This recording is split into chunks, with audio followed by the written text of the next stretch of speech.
શાંત રહેવા માટે શું કરવું પડે? તો શાંત રહેવા માટે એ કરવું પડે કે દરેક વાત હું જ કરું એ પરફેક્ટ છે અને હું જ કરું એ જ રીતે થવી જોઈએ, એ આગ્રહ છોડી દેવો.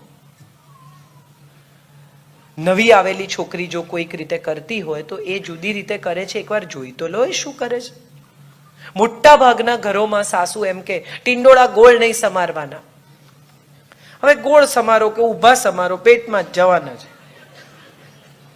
મમ્મી આખી જિંદગી પ્રયત્ન કરે દીકરાને લીલું શાક ખવડાવવાનો. તું થોડું ચાખી જો ને, થોડું કરી જો ને, થોડું. દીકરો ખાય નહીં.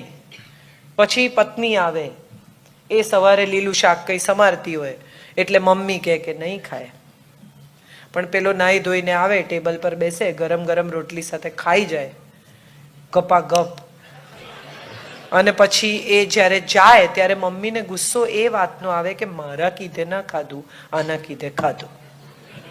હવે એકચ્યુઅલી તો આનંદ થવો જોઈએ કે 25 વર્ષમાં તમે જે કામ ન કરી શક્યા એ આણે 25 મિનિટમાં કર્યું. થેન્ક યુ કહેવું જોઈએ કે દોસ્ત યાર જબરજસ્ત કર્યું, તે શું કર્યું મને પણ કે. એને બદલે વાંધો પાડવો, કેમ? એને તો તમારું જ કામ કર્યું, તમને જે જોઈતું હતું એ જ કર્યું. તો શાંતિ એ બીજી શરત છે. અને શાંતિ માટે એક બહુ જ મહત્વનો મુદ્દો એ છે કે આપણે સરખામણી છોડી દઈએ. કમ્પેરિઝનમાંથી સ્ત્રીઓ બહાર આવી જશે ને તો બહુ શાંત થઈ જશે. આનું આમ, આનું આમ. મેં કેટલી બધી સ્ત્રીઓને એવું કહેતી સાંભળી છે કે એના હસબન્ડ તો એટલા સરસ રીતે હસી હસીને વાત કરે.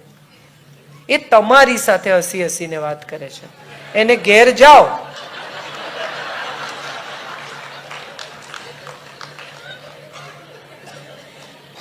એક બહેને છૂટાછેડા માટે અરજી કરી.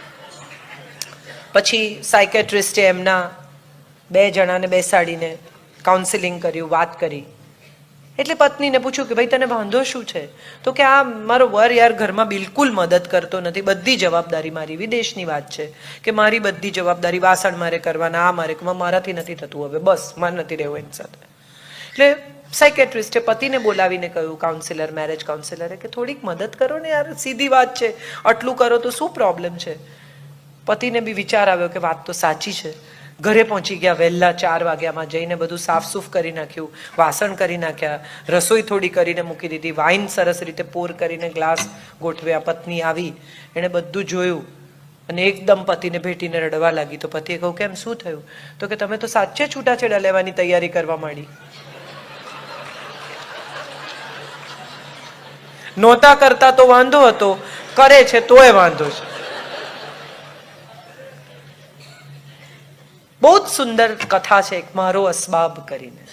એક બહેન બહારગામ જવાના છે, પોતાના પતિને બધું સમજાવીને જાય છે કે અહીંયા ખાવાનું છે, અહીંયા આ છે, અહીંયા આ છે, ગેસ બંધ કરજો, ફલાણું કરજો, ગીઝર બંધ કરજો, આ કરજો. અઠવાડિયું બહારગામ જઈને પાછા આવે છે. આવતા આવતા વિચાર કરે છે કે ઘર ગંદુ હશે, પીવાનું પાણી નહીં હોય, આમ હશે, આ તો આવો જ છે.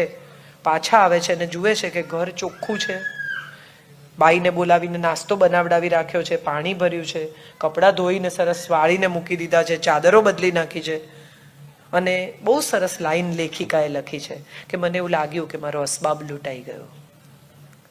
કોઈ આપણા પર ડિપેન્ડન્ટ હોય, આપણને ગમતું હોય તો એની ફરિયાદ ન કરો. અને જો કોઈ આપણા પર ડિપેન્ડન્ટ છે, આપણને ન ગમતું હોય તો એ વિશે સ્પષ્ટ રહો. પણ મજા એ છે કે કહેવું એમ છે કે હું નહીં જાઉં ને ત્યાં સુધી એ જમશે નહીં. આ વાતનું ગૌરવ છે કે દુઃખ છે એ વિશે ક્લેરિટી નથી. કાં તો બહુ જ ગમે છે કે હું નહીં જાઉં ત્યાં સુધી, હું પીરસીશ નહીં ત્યાં સુધી જમશે નહીં. નથિંગ લાઈક ઇટ યાર, આઈ નો હી લવ્સ મી. અને કાં તો તમે ફરિયાદ કરો કે યાર એટલો બાલિશ, બોલો હવે આ ઉંમરે પણ હું જાઉં. આ બેની વચ્ચે કંઈ નથી. મજા એ છે કે આ મૂડ સ્વિંગ છે, કદીક ગમે છે ને કદીક નથી ગમતું. હવે સામેના માણસને કેવી રીતે સમજાય કે આજે ગમશે કે નહીં ગમે? હમણાં થોડા વખત પહેલા ગોવા ફિલ્મ ફેસ્ટિવલમાં, ના આ બધું આ મારે કહેવું જ છે, હું વખાણ કરવા નથી આવી. હમણાં ગોવા ફિલ્મ ફેસ્ટિવલમાં એક બહુ સરસ શોર્ટ ફિલ્મ જોઈ મેં. પતિ પત્ની બેઠા છે ડાઇનિંગ ટેબલ પર અને પત્ની કહે છે કે મને યાર આજે બહુ માથું દુખે છે, ઓફિસ નથી જવું. એટલે પતિ કહે છે કે એવું તો થાય, ઓફિસ તો જવું જોઈએ, કામ કરવું જોઈએ, તું એકવાર જઈશ તો.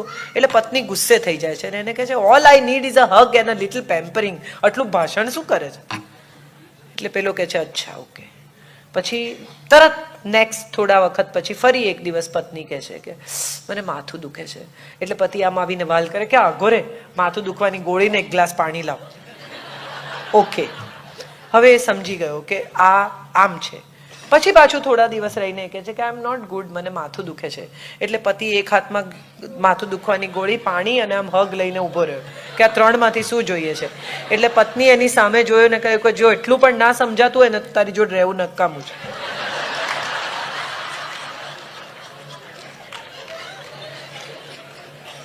આ મૂડ સ્વિંગ્સ છે અને મજા છે. આ મૂડ સ્વિંગ્સની મજા છે. એ રૂકમણી હોય, પાર્વતી હોય, લક્ષ્મી હોય, સરસ્વતી હોય, આ બધાના મૂડ સ્વિંગ છે.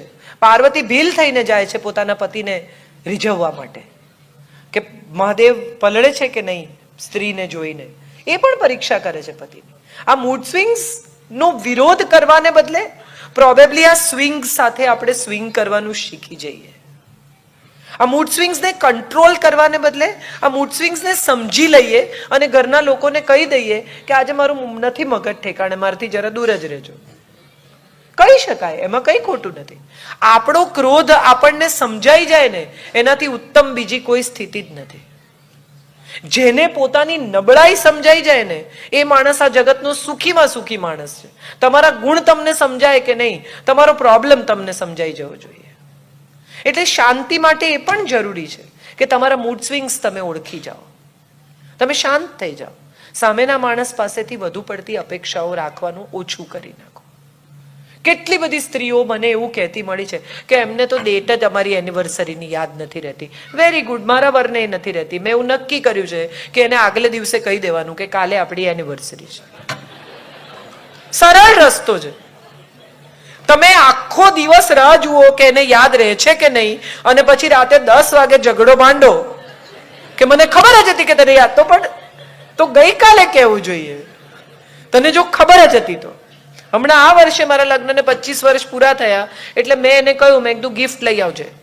એટલે મને કે શું ગાંડા છે? મેં કીધું ના ના ના, ગિફ્ટ લઈ આવજે, હું તને સિરિયસલી કહું છું. એટલે એને બપોરે મેસેજ આવ્યો કે ગિફ્ટ લાવવાની છે, સિરિયસ છે? મેં કીધું એકદમ સિરિયસ. એટલે સાંજે 2 વ્હીલર લઈને ઘરે આવ્યો, ડાયમંડની વીંટી લઈને. મેં કીધું તારી ગાડી ક્યાં ગઈ? કેમ 2 વ્હીલર પર આવ્યો? કે ગાડી વેચીને તો તારી વીંટી લીધી. મારી ભાણીનું 2 વ્હીલર, એવું કઈ કોઈ ગાડી વેચે નહીં. પણ મજા એ છે કે આ સેન્સ ઓફ હ્યુમરની જગ્યા રહે છે. મારી ભાણીએ મને પૂછ્યું કે મામી તમને વીંટી ગમી? એટલે મેં મારી ભાણીને કહ્યું, મેં કીધું વીંટી ગમી કે નહીં એ બહુ દૂરનો પ્રશ્ન છે. 25 વર્ષે મારી આંગળીનું માપ યાદ છે ને એનો આનંદ છે. See, બહુ life is a very little thing. It's a very small thing. આપણે બધા મોટી મોટી ખુશીઓ 40 વર્ષ કઈ ઉજવવાના, 40th બર્થડે પેલે સરપ્રાઈઝ કરે ને અંધારું કરે ને બધા ભેગા થાય ને પછી લાઈટ કરે હો ને એ પણ વાવ. ત્યારે મને એમ થાય એને નહીં ખબર હોય યાર ઘરમાં જે ચાલે છે એને કોકે ને કોકે કહી જ દીધું હોય, પણ એ પણ તમને ખુશ કરવાનો પ્રયત્ન કરે છે, તમે પણ એને ખુશ કરવાનો પ્રયત્ન કરો છો. તો એનું આટલું બધું જાહેર પ્રદર્શન કરવાને બદલે ક્યાંક સરસ નાનકડી quiet beautiful evening, looking at life once again, sitting together, spending some time, talking about it, bringing a best music that she likes. કેટલી બધી સ્ત્રીઓ એવી ફરિયાદ કરે કે મારા માટે કંઈ લાવતા જ નથી, આટલું બધું ફરે, બોલો કોઈ દિવસ લાવે નહીં. પતિ બિચારો એક દિવસ નક્કી કરે કે હું કંઈ લઈ જાઉં, સાડી લાવે, ગિફ્ટ રેપ કરાવે, આપે, ખોલે, ગ્રીન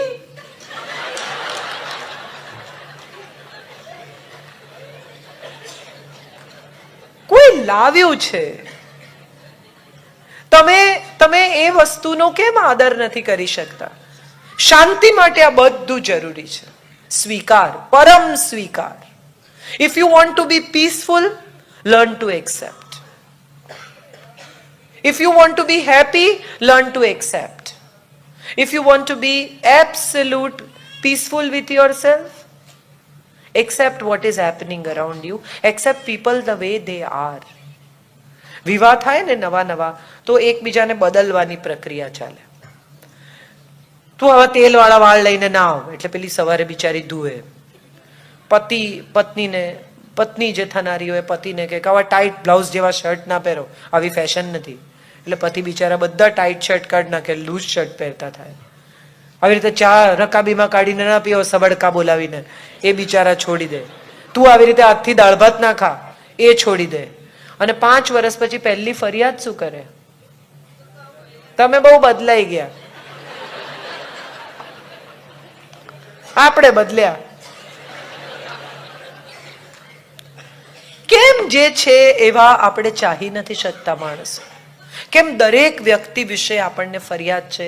એ આપણે આપણી જાતને પૂછવાનું છે. આમાં આટલું બદલો, આમાં આટલું બદલો, આમાં આટલું. કોઈ પણ ચીજ એઝ ઇટ ઇઝ ગમે નહીં તો એમ માનવું કે આપણામાં કંઈક ખરાબ છે, કોઈનામાં નહીં.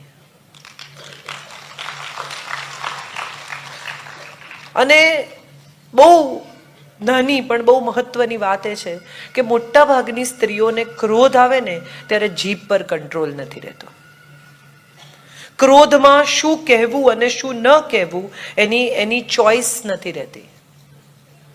અને પછી એમ થાય કે હું ન બોલી હોત તો સારું થાત. અરે રે, મેં ક્યાં આવું બધું કહ્યું.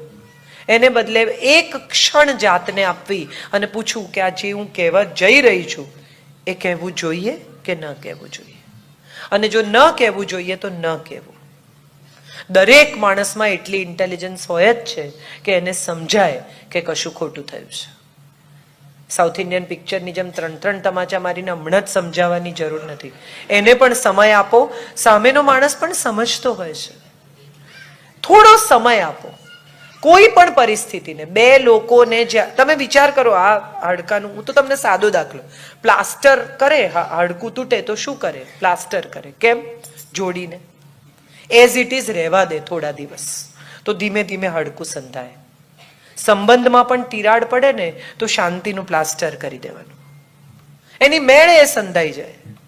આપણે બધા સમજ્યા વગર હમણાં જ અત્યારે વાત કરો મારી સાથે, હમણાં ને હમણાં કશું થવાનું જ નથી. અને માફી માંગે ને પછી મજા એ આવે કે સોરી કે ને એટલે તરત મેં સોરી તો કહ્યું, હવે તો મૂડ સારો કરો. તરત કેવી રીતે કોઈનો મૂડ સારો થાય? દરેક માણસને એટલું લિવરેજ આપવું એ આપણી જવાબદારી છે. આ શાંતિ એ બીજી શરત છે. અને ત્રીજી સુખી થવાની સૌથી મોટી અને સૌથી સરળ શરત છે ને એ ક્ષમા છે. દરેક માણસને માફ કરો. બહુ સરસ મને એક શેર ગમે છે. कुछ ऐसे मैंने अपने को आजाद किया, कुछ ऐसे मैंने अपने को आजाद किया, कुछ लोगों से माफी मांगी, कुछ को मैंने माफ किया. સ્વયંને બાંધી રાખીને તમે વિચારો તો તમને સમજાય કે તમે જેના પર ગુસ્સો કર્યો, હું પાઠ ભણાવી દઈશ ને, હું સીધા કરી નાખીશ ને, હું મગજ ઠેકાણે લાવીશ ને, હું આમ કરીશ ને, આ બધું તમે જે કહો છો ને એ તમારે માટે છે. એને તો કઈ ફેર જ નથી પડતો. એ તમારા મગજમાં વગર ભાડાની જગ્યા રાખીને રહે છે. અને જ્યારે ને ત્યારે તમે એને યાદ કર્યા વગર રહેતા નથી. એ તમને કોઈ દિવસ યાદ કરતા નથી. સહેજ કઈ થાય એટલે કે પછી તમને યાદ છે ને પેલા, અરે ભાઈ એ તો ગયો જે કરવાનું હતું એ કરીને. માફ કરી દો, છોડી દો, મુક્ત કરી દો. એ પણ જાય ને તમે પણ છૂટા થાઓ.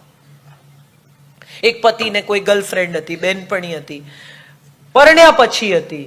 એ વાતને એટલી ઘૂંટે કે તમને ઘણીવાર એવી નવાઈ લાગે કે આટલું બધું દુઃખી થવા જેવું આમાં ખરેખર કંઈ હતું કે નહોતું.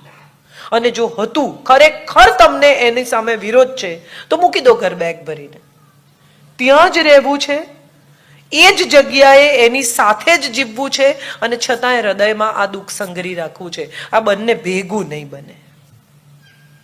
કાં તો તમે શાંત થઈ જાઓ, ક્ષમા કરી દો, સ્વસ્થ થઈ જાઓ અને આ સંબંધને ફરી એકવાર જોડવાનો પ્રયાસ કરો. અને નહીં તો નક્કી કરી લો કે નથી રહેવું એની જોડે, બેકાર માણસ છે. તમે એવું કોક છૂટાછેડા જોઈએ છે કે ના, જુદા નથી પડવું, રહેવું છે સાથે જ અને પેનફુલી કનેક્ટેડ રહેવું છે. આ કેવી વાત છે વિચારો. આનાથી કોણ સુખી થાય છે? આ 3 વાતો સાથે મારે કહેવું છે કે આપણે બધા જ સ્ત્રી, દરેક સ્ત્રી પાસે ગજબ તાકાત છે પરિવારને અત્યંત સુખી કરવાની, સંતાનોને મોટા કરવાની, સારા નાગરિક બનાવવાની, પોતે ખુશ રહેવાની, પરિવારને ખુશ રાખવાની, આ બધી શક્તિઓને એક બાજુ મૂકીને આપણે શેને માટે ફરિયાદમાં અટવાઈએ છીએ? What is it? દીકરીને પણ માં શીખવાડે, બધા આવા હોય હો, સાચવવાનું હો. હું મારી દીકરીને એમ શીખવું કે પાછળ પાછળ સ્કૂટર પર છોકરો કોઈ આવતો હોય કે ચાલતો ચાલતો આવતો હોય તો ઊભા રહેવું અને કેવું, ચાલ આવું જ મારા પપ્પાને મળવા. ડરવાનું શું? કોનાથી ડરવાનું? કરાટે શીખવવાથી કઈ નહીં થાય, હૃદયમાં હિંમત જોઈશે. સેલ્ફ ડિફેન્સ એ કોઈ બહારથી આવતી તાકાત જ નથી. સેલ્ફ ડિફેન્સ એ ભીતરથી આવતી તાકાત છે. આંખમાં તાકાત હોવી જોઈએ. એક છોકરી જ નક્કી કરે કે મારે ખભે કોણ હાથ મૂકશે ને કોણ નહીં મૂકે. આપણે બધાનો પ્રોબ્લેમ એ છે કે આપણે બધા જ બીજાથી ડરીએ છીએ. ખરેખર ડરવાનું સ્વયંથી જ છે, એનાથી વધારે કોઈનાથી ડરવાનું છે જ નહીં. આપણી ભીતર જ જાનવર છે, બહાર ક્યાંય જાનવર નથી. અને આ વાત સાથે એક સરસ છેલ્લી વાર્તા કહીને મારે મારી વાત પૂરી કરવી છે.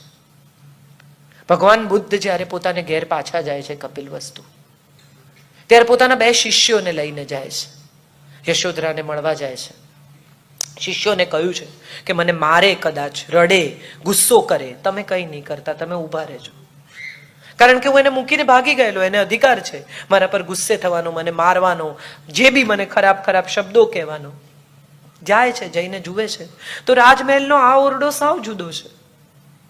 એક દીવો છે, એક ચટાઈ છે, પાણીનું માટલું છે, થોડા પુસ્તકો છે. વલકલ પહેરેલી પત્ની છે, સાદા કપડાં પહેરેલી, આવે છે. બુદ્ધ ઊભા રહે છે. યશોધરાને કહે છે કે તારે કંઈ પૂછવું છે? બુદ્ધિસ્ટ ધર્મની એક એવી શરત છે કે જે ભિક્ષા માંગવા જાય, એ ભિક્ષા જે એ આપે એને પ્રશ્ન પૂછવાનો અધિકાર છે. એટલે યશોધરા ભિક્ષા આપે છે અને પછી બુદ્ધ કહે છે કે તમારે કંઈ પૂછવું હોય તો તમે પૂછી શકો છો. અને ત્યારે યશોધરા એને કહે છે કે મારે તમને એક જ સવાલ પૂછવો છે કે જે મને રાજમહેલમાં રહીને મળી ગયું એ શોધવા માટે તમારે આટલું બધું કેમ ભટકવું પડ્યું? બસ આટલી જ વાત છે. કારણ કે જે શોધવાનું છે ને એ આપણી જ ભીતર છે. નારાયણી પણ આપણી ભીતર છે, શૂરપણખા રાક્ષસી પણ આપણી ભીતર જ છે, કકળાટ પણ આપણી ભીતર છે, શાંતિ પણ આપણી ભીતર છે, સ્નેહ પણ આપણી ભીતર છે, ક્ષમા પણ આપણી ભીતર છે, તિરસ્કાર પણ આપણી ભીતર છે, ઘૃણા પણ આપણી ભીતર છે. આ બધું એક કબાટમાં મૂકેલું છે. આમાંથી તમને જે કામ લાગે, જે બ્લાઉઝ તમને થતા નથી એ પણ તમે મૂકી રાખ્યા એમ વિચારીને કે કોક દિવસ વજન ઉતરશે ત્યારે પહેરીશ. ઉતરવાનું નથી. હવે તમે 20 વર્ષના હતા અને જે બ્લાઉઝ તમને થતા હતા એ હવે થવાના નથી. એટલે વિચારવાનું કે કોણ પહેરે આટલા સરસ મહેનત કરીને બનાવેલા ડિઝાઇનર બ્લાઉઝ. સરસ યંગ કોઈ છોકરી હોય, કોઈની પુત્ર વધુ પરણીને આવી હોય, એને કહેવું કે બેટા મેં બહુ દિલથી કરાવ્યા છે, પહેરજે ને મને યાદ કરજે, લઈ જા. જગ્યા કરવી હંમેશા, પોતાની ભીતર પણ, કબાટમાં પણ, ઘરમાં પણ, માળિયામાં પણ, વિચારોમાં પણ. નકામી ચીજો સંગ્રહ નહીં તો સુખી થવું એ સરળ રસ્તો છે. કાકા કાકી પરદેશ જતા હતા એટલે કાકાએ કાકીને એરપોર્ટ પર પહોંચીને પૂછ્યું કે બધું લીધું છે ને? એટલે કાકીએ કીધું કે ફ્રીજ લીધું હોત ને તો સારું થાત. એટલે કાકાએ કહ્યું કે ફ્રીજ કેમ? તો કે પાસપોર્ટ ને ટિકિટ એના ઉપર રહી ગયા. ફ્રીજ નથી લેવાનું, પાસપોર્ટ ને ટિકિટ લેવાના છે એના ઉપરથી. આપણે કારણ વગર ફ્રીજ ભેગું ઘસડીએ છીએ. આટલી જ વાત સાથે મારી વાત પૂરી કરું છું. મારે માત્ર એટલું જ કહેવું છે કે આ દેશની સ્ત્રીઓ અત્યંત ગૌરવાન્વિત હતી, અત્યંત ગૌરવાન્વિત છે. જગતનો કોઈ માણસ તમારું ગૌરવ ઓછું કરી શકે જ નહીં જ્યાં સુધી તમે સ્વીકારો નહીં કે તમારું ગૌરવ ઓછું થયું છે. રેપ થાય એ પછી મમ્મી કોઈને કહેતી નહીં, મોલેસ્ટ થાય એને કે કોઈને કહેતી નહીં. શેને માટે? કૂતરું બચકું ભરીને જાય તો આપણે અભડાઈએ છીએ, આપણા ચારિત્ર પર દાગ લાગે છે. આ રસ્તે રખડતા કૂતરા છે, એ બચકું ભરી જાય, એ મોલેસ્ટ કરે, એ રેપ કરે. માએ દીકરીની બાજુમાં ઊભા રહીને એમ કહેવું જોઈએ કે દીકરા તારો કઈ વાંક જ નથી, રાઇઝ અબવ ઓલ ધીસ. રામાયણમાં એક બહુ જ સુંદર શ્લોક છે. સીતા જ્યારે અગ્નિ પ્રવેશ કરે છે વાલ્મીકી રામાયણમાં, ત્યારે સીતા એમ કહે છે કે હું સ્ત્રી છું, બહુ નબળી છું, મારા શરીરને કોઈ મારી ઈચ્છા વિરુદ્ધ સ્પર્શે એમ બને. પણ હું સ્ત્રી છું, બહુ સક્ષમ છું. મારા મનને મારી ઈચ્છા વિરુદ્ધ કોઈ નહીં અડી શકે એવી મને ખબર છે. આપણે મનને કોઈ ઈચ્છા વિરુદ્ધ ન અડે એ સત્ય સાથે શરીરને કોઈ અડે ન અડે, શરીર સાથે કોઈ છેડખાની કરે, બીજું કંઈ થાય ત્યારે શરમાવાને બદલે, ડરવાને બદલે એનો સામનો કરીએ, ઊભા થઈએ. આપણે બધા તાકાતવર છીએ અને તાકાત એકતામાં છે. સાથે રહેવું જોઈએ બધી સ્ત્રીઓએ. એ એમ્પાવરમેન્ટ છે. કોઈ નબળી હોય, દુઃખી હોય, કોઈ કશું બીજું કરી રહી હોય, એને હાથ પકડીને પોતાની સાથે રાખવામાં એમ્પાવરમેન્ટ છે. એમ્પાવરમેન્ટ સ્વયંને મજબૂત કરવામાં નથી, એમ્પાવરમેન્ટ આખી ફેટર્નિટીને મજબૂત કરવામાં છે.